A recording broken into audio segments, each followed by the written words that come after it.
पन्हाळा तालुक्यातील वाडी रत्नागिरी अर्थात श्री क्षेत्र ज्योतिबा डोंगरावरील ज्योतिबा मंदिरात वर्षभर विविध धार्मिक कार्यक्रम संपन्न होतात.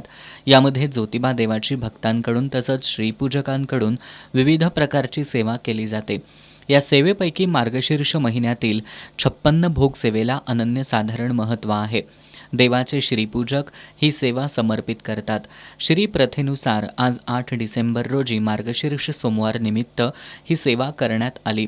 श्री ज्योतिर्लिंग अर्थात देव केदारनाथ हे ब्रह्मा विष्णू महेश यांच्यासह जमदग्नी ऋषींचा रवांश आणि 12 सूर्यांचा तेज असा एकत्रित अवतार मानला जातो.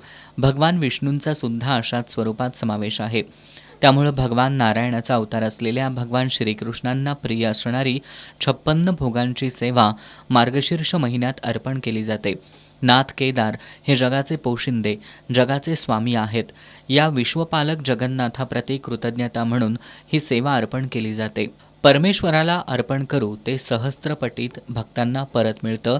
या भावनेतून नाथ केदाराच्या सगळ्या भक्तजनांना अखंड अन्नधान्य सुखसंपदा प्राप्त व्हावी याकरता नाथांना हे 56 भोग अर्पण करण्यात येतात. या 56 भोगांमध्ये कडू, गोड, आंबट, तुरट, खारट या चवीच्या भक्ष्य अर्थात तोडून खाण्यायोग्य, भोज्य अर्थात कालवून खाण्यायोग्य, लेह्य अर्थात चटणी, लोणची यासारखे चाटून खाण्यायोग्य, पेय अर्थात पिण्यायोग्य, चैष्य अर्थात चोखून खाण्यायोग्य अशा पदार्थांचा समावेश होता. अशा प्रकारच्या सर्व अन्नपदार्थांची समृद्धी भक्तजनांच्या घरामध्ये सुद्धा यावी. संपूर्ण जीवसृष्टीतील एकही जीव अन्न पाण्याविना उपाशी राहू नये अशी प्रार्थना करत श्रीपूजकांनी गुरुदेव अमर झुगर यांच्या मार्गदर्शनाखाली हा 56 भोग अर्पण केला.